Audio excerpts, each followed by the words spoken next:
Hello, friends. A pleasant day to all of you, and welcome back for today's session, in which we will be talking about the writing comprehension second section. Right? In the previous session, we talked about analyzing the writing practice, in which we learned about agreeing or disagreeing about a given statement or a given topic. So, today we will be going through another section of the writing comprehension, that is how to analyze an issue, right? So, here we are going to take a topic on it, on which we will analyze the issue. Okay. So, the conditions that needs to be kept in mind, are the tips or the instructions that need to be kept in mind, or like, so a quotation will be given to you which states or implies an issue of general interest. Okay. And you have to read the specific instructions of the issue that is being given, how to respond to that issue. Right. So, in the same way, like we discussed in the last session, you should plan and compose a response in which you develop the position on the issue according to the specific instructions, and the standard timing for this would be again 30 minutes. Okay, so make sure that you respond to the specific instructions and support your position on the issue with reasons and examples, right? Okay, now let us get into the instructions, how it will be. Respond to the specific instructions as asked for, and consider the complexities of the issue. That means you should see what is the complexion, what is the complexities that are there in the issue. Then plan, organize, and develop and express your ideas. And also try to support your position with the relevant reasons or examples, and control the elements of standard written English. Okay.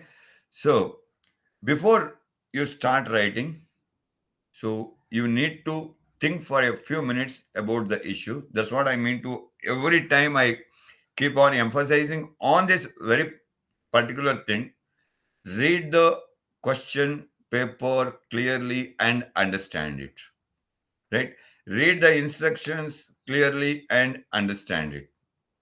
So you have to read the instructions that are given, or the guidelines that are given for the particular statement, what exactly you need to do, understand it, and then read the statement of the issue that is being given and understand it. Then, according to the statement of issue that is given and the instructions that have been given, what you need to do, based on that, you plan, organize, and then start writing it. Okay. Now, let us take the sample topic, issue topic.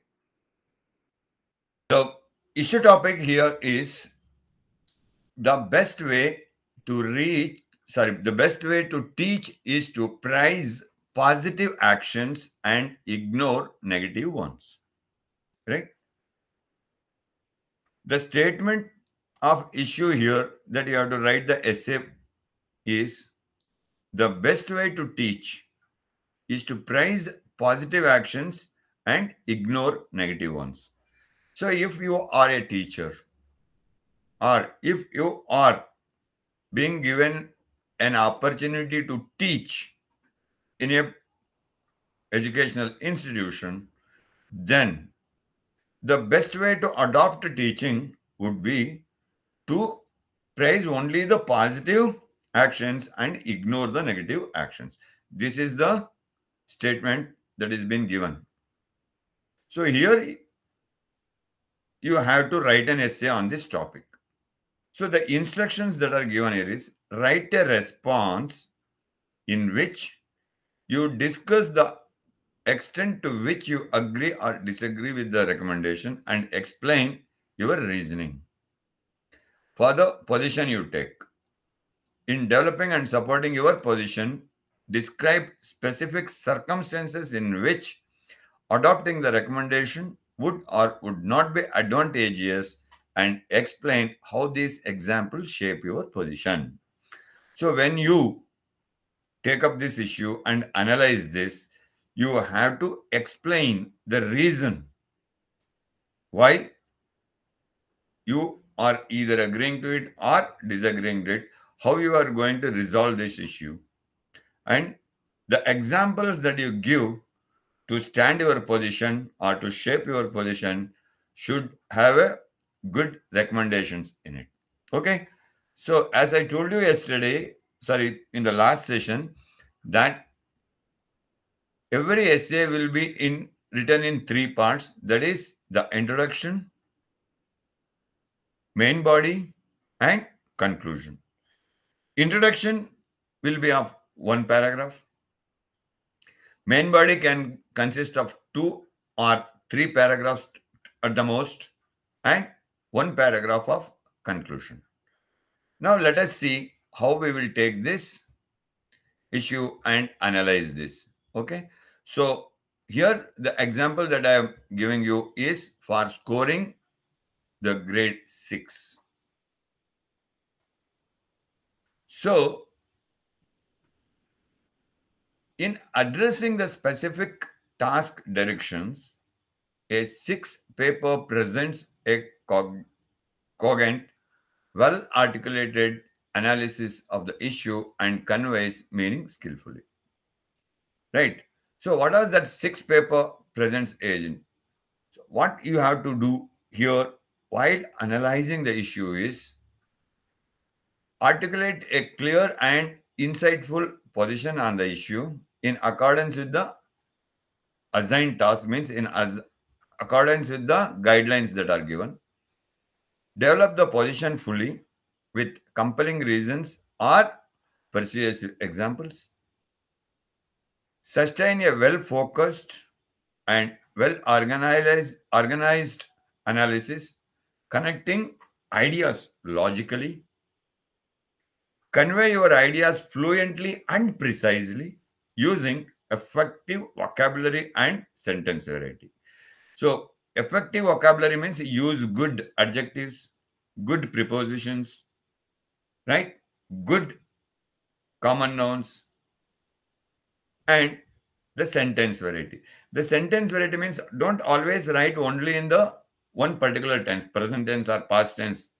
Sometimes you have to mix both.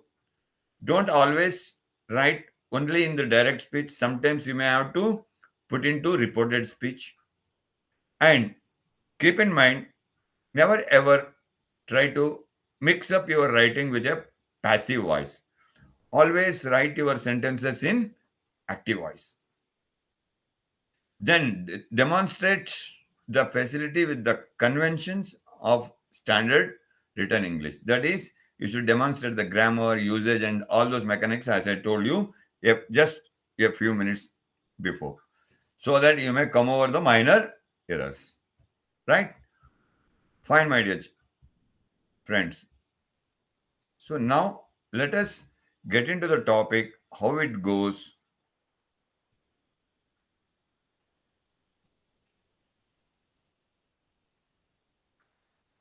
Right. So this is the following sample answer that has been received that score the grade 6. The recommendation presents a view that I would agree is successful most of the time, right? Based on the statement that is being given, the introduction that is being given by the participant who has written this answer is that is agreeing with the statement. But one that I cannot fully support due to the all or nothing impressions it gives. Right? So he clearly specifies that what he is going to write. So in the introduction paragraph, it says, certainly as an educator, I agree fully that the best way to elicit positive response from students is to make use of students' positive energy and then encourage actions that you would like to be repeated. That means he is agreeing with the statement saying that we have to ignore the negative statements and always focus on the positive statements, right? It is human nature that we all want to be accepted and achieve on some level. And when people in authority provide feedback that we have done something well, the drive to repeat the action that was praised is bound to be particularly strong. That means here he is saying very clearly explaining that when we appreciate or when we consider the positive statement or the positive actions of the students, it also increases the positivity in the students and it attracts the students and it gives an opportunity for the students to understand more better instead of pointing out the negative actions of the students. So this blanket statement would obviously pay dividends in situations in which a teacher desires to have students repeat particular behaviors, right? That means if you consider this, as a teacher, one may always recommend the students to repeat their positive behaviors. That means to repeat their positive actions so that the child or the student gets used to it and it becomes the habit of the student so that all the time going forward in his lifestyle the student always carries that positive actions with him or her and always it makes him to get recognized in the crowd as a positive person. So let us take an example over here. For example, if an educator is attempting to teach students proper classroom etiquette, right? So for example, a tutor or the teacher is trying to teach the students about the classroom etiquette. That means the proper classroom etiquette. Then what the teacher should do? It would be appropriate to openly praise a student who raises his or her hand when wishing to speak or address the class. That means all of us have seen, all of us have experienced this, right? In our own classrooms, if a teacher asks a question, most of us raise a hand saying that, sir, I'll answer, ma'am, I'll answer. I know, like that. So in this situation, the teacher should encourage those students openly and praise those students openly to come out and speak or address the class. To come out and speak or address the class. So, in such cases, what will happen? The teacher may also help shape positive behaviors by ignoring a student who is trying to interject without approval from the teacher. So, now what will happen? So, when the teacher allows that particular student to come and present his or her answer for the classroom etiquette, and when the student is saying something, the teacher can help that particular student to develop the positive behavior, right? By avoiding the other student who are trying to interject without the approval from the teacher. That means teacher will call the particular student and then ask him or her to address, so that the all will not rush in, so that the students will understand, one at a time going onto the dais and addressing the class would be more appropriate, right? If 5 6 students rush into the dais to address, then it becomes a chaos, right? So to avoid that, the teacher can help the students. Yes, so many of you are raised your hand. Very beautiful. I love your attention and I love your energy. Okay, I'll call one by one now. So this is how the teacher can impart the positive behavior in the students, so that by making the students to understand, if one by one goes onto the dais and addresses the class, it will be much more helpful to rest of the students, those who are sitting and listening to that particular student, right? In fact, the decision to ignore students who are exhibiting inappropriate behaviors of this type could work very well in this situation.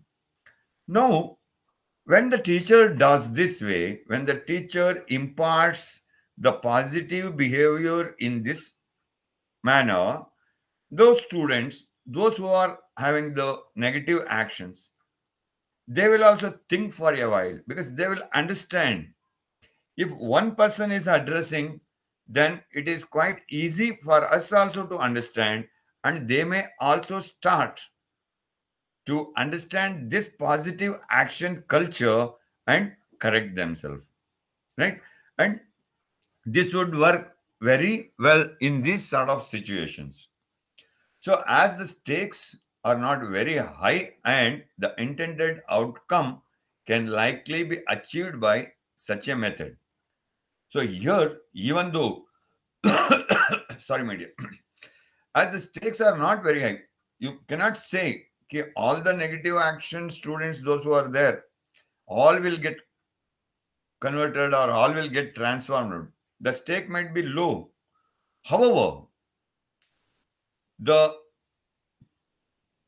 effort put by the teacher in this regard would really influence the negative action students to a great extent to change their behaviors, right? And that would bring in a very commendable outcome, and they can achieve the required or the desired result.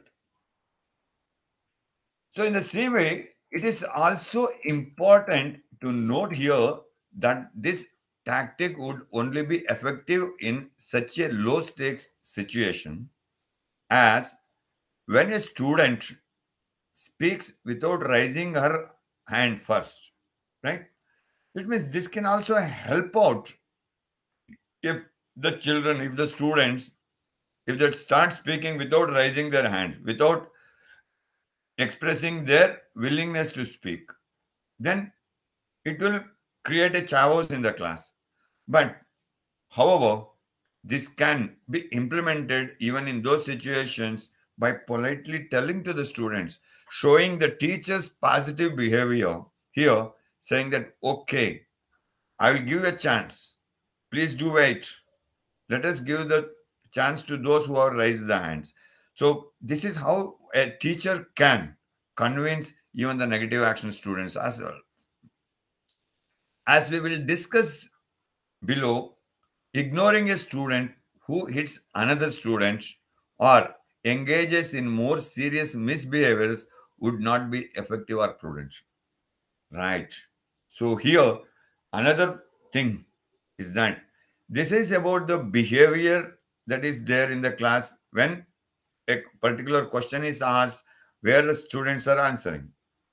But if the situation is different, if there is a situation of fight between students. That means if a student hits another student and where it engages to a very serious misbehavioral situations, then the other students also hit the students. Then they start fighting to each other. Then it may get into a very serious mode of fight. So at that time, it may not work. So that time it is not advisable to ignore the negative actions. That time a teacher will have to take the necessary proper actions to avoid this sort of negative actions, right? To expand on this point, it is important for teachers to be careful when working with the second half of this statement, right?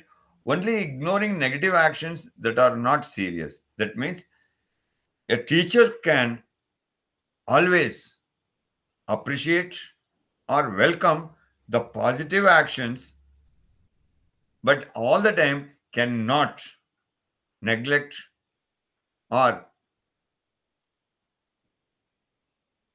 take it for granted the negative situations, right? So, which may go very serious. Say, for example, take an instance a student who is misbehaving just by chatting with a fellow classmate. That happens in every class. Students will be chatting with one another. So, in this situation, what would happen? This student might not be presenting much of a problem, isn't it? Talking to a classmate is not creating much problem inside the class and maybe simply seeking attention. That means he wants the teacher's attention to drag towards him. So he thinks if the teacher is not attending to that particular student, is not giving attention towards that particular student, then that particular student, to attract the teacher's attention, he or she may start a chatting or a conversation with the fellow classmate. So that time it is not that serious, right? So ignoring the student, at time ignoring that student might in fact be the best solution. So he is just trying to attract the teacher's attention. That's it. So that time a teacher need not take it seriously and start taking action or the disciplinary action against that particular student. So it is better to ignore that. Ignoring in the sense not completely, but still what the teacher can do is just look at the particular student, give a smile or give a gaze at the student so that the students understands, yes, the teacher is looking at me. The teacher is watching me also, right? Now, assume the negative action is the improper administering of chemicals in a science experiment. So that means if you are in a science laboratory, that time what could be the situation, right? Just imagine that a negative action, that means administering a chemical during the in a science experiment or bullying of a fellow student. To ignore these negative actions would be absurd and negligent. So here you cannot ignore the negative actions. You have to be attentive. You have to pay attention towards those negative actions and correct the students. Now, if it doesn't attend to the students, if you ignore or neglect those sort of actions, negative actions, then it may lead to a serious problem, right? That's what the writer has also written. Now, you are allowing a problem to persist. That means the problem persists again and again. One that could potentially lead to much bigger and more dangerous issue. So in a laboratory, if the chemicals are mixed in an improper quantity or an inappropriate quantity, or the chemicals which should not be mixed are mixed by doing the negative actions, it may lead to a very dangerous situation. So we should not be negligent there. We cannot just ignore those actions. We have to be vigilant and we have to be very attentive. In a more serious situation, addressing the negative actions quickly and properly could stop the problem it in its tracks. So these sort of serious problems, if they are existing or if they are going to take place, the teacher should pay attention, and taking action by stopping those actions would really stop the end danger that is going to happen ahead. So it is for these reasons like this that I do not advocate the idea that a teacher can be successful by simply ignoring negative actions. So here he confines that though the writer is completely agreeing with the statement saying that the teacher, if she needs to be successful, should pay attention to the positive actions by ignoring the negative actions, but still, he says, not to the full extent, but it depends on the situation to situation. So, in this case, a teacher negating the negative actions here may not be successful. And in the last paragraph, that is the conclusion part of it, here he says, I do, however, greatly support the idea that the central focus of teaching should be to build on and encourage positive actions. So he emphasizes why he is agreeing, right? He is positioning his statement in this writing by saying, I do, however, greatly support the idea that the central focus of teaching should be to build on and encourage the positive actions. That means the teacher should always focus on encouraging and building the positive behaviors of the students. Not only just by supporting the positive actions of the students, also by keeping a vigilant view on the negative actions of the students as well, where it may create problem, right? However, the author's all encompassing statement leaves too many negative possibilities for the classroom.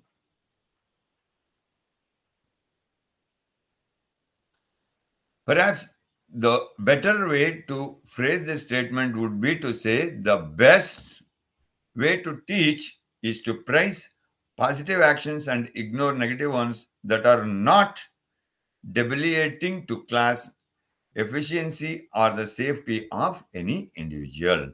That means finally the issue, how it can be solved or how he is going to conclude this is the best way to teach. If you want to be a very successful teacher, how could you take that action is to praise the positive actions, to praise the positive actions and ignore the negative actions. Only those negative actions, those are not debilitating to class efficiency or the safety of an individual. That means debilitating means here which is not dangerous, which is not creating any problem either to the class efficiency or to the safety of the students. Thus, in the original statement, there are indeed some good intentions and there could be a lot of merit in adopting its basic principles, right? So he says that in the statement, there are agreeable amount of good intentions and there are a lot of merit would be there for the teacher in adopting these principles. So keeping a data on this proves that positive support can substantially increase the motivation and desire in students and contribute to positive achievements. In fact, most studies of teaching efficacy indicate that praising positive actions and ignoring negative ones can create a more stable and efficient classroom. It needs to be stressed, however, that this tool is only effective at certain levels of misbehavior. As mentioned above, when the behavior is precipitated by feelings of revenge, power, or total self worthlessness, this methodology will likely not work. It is likely to be very successful, however, when the drive behind the misbehavior is simple attention seeking. In many of these instances, if the teacher demonstrates clearly that inappropriate behavior does not result in the gaining of attention, students are more likely to seek attention by behaving properly. Should the student choose this path, then the ignoring has worked. And when the positive behavior is exhibited, then the teacher can utilize the first part of the theory and support or praise this behavior. Now, it is much more likely to be repeated. If the student does not choose this path and instead elects to raise the actions to a higher level that presents a more serious issue, then ignorance alone cannot work and other methods must be employed. So in conclusion, one can appreciate the credo expressed in this instance, but surely we all can see the potential error of following it without through to the extreme. Right? So this is how one has to analyze the issue, right? When you are trying to analyze this issue, if you want to give your opinions on this part. So in the previous session, we said whether we are agreeing or disagreeing about the statement, and here we are trying to analyze the issue and give our opinion. Right, my dear friends? I hope go through this again and again and try to understand the complete concept of this particular writing comprehension so that it will give you a better chance to practice and score a higher and required band, and you can be successful in your future. Thank you so much. Wish you all the best and wish you a great success in all your future endeavors. Thank you. Thank you so much.